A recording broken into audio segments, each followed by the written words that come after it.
puhuma. Ja abikohtunikud Terke Gramm ja Merilin Renser. Ja läksime. Nüüd on Viimsi ja Liisel lööb värava teisel minutil juba.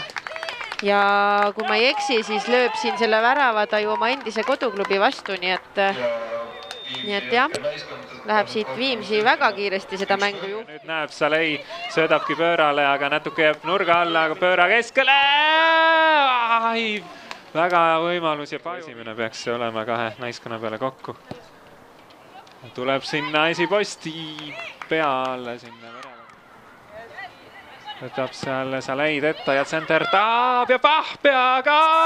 Ja olemas! Ja me näeme ajaloo esimest aafriklanna väravat Eesti meistriliigas 27. minutil ja Pahilt väga täpne pealöök ja hea eeltöö siin Õismetsalt ja 2-0. No vot, seda ta nooliski seal, sörkis. Matson jälle, jah. Läheb siit, läheb ja Sarapik teda taga ajab, aga vajutab siit Matson peale ka, aga ei, see pall siin... Jäälaid küsis suure kõva häälega, palli vajuveidikult sai ka ja paneb sellise, riputas sellise natuke ebamugava. Sander Tuuspah jälle saab peaga latti. Ja ei ole siin pikka pidu varsti. Salei lööb kaugelt päris korralikult taga. Valk paneb pika tagasi, aga ja nüüd Sepp väga kehvasti hüppab sealt. Oi, kui hästi. Oi, kui hästi Aume võttis siin praegu.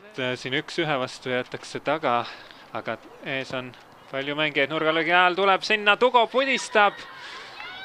No kuidas nii?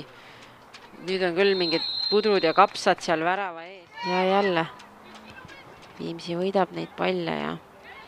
Aila lööb päris ohtlikult ja Tugo tõrjub. Kolm on täis tiksunud igatahes. Päris jõuliselt nüüd Valk läks Jäälaidile sisse ja kas tõesti, kas see on tal ju teine kaart? Ja punase kaardi võtab siit veel Valk endale täiesti tarbetult. Täiesti jah, selline mõttetu kaart, et... Järgmine mäng jääb tal vahele, siis vastasele teenitud punasele ja lisaks peaaegu värava sööduga, aga seal. Ja nüüd vilistab peakohtunik selle mängu lõppenuks ja Tabasalu hooaja algus on kahjuks alanud natukene kurvalt ja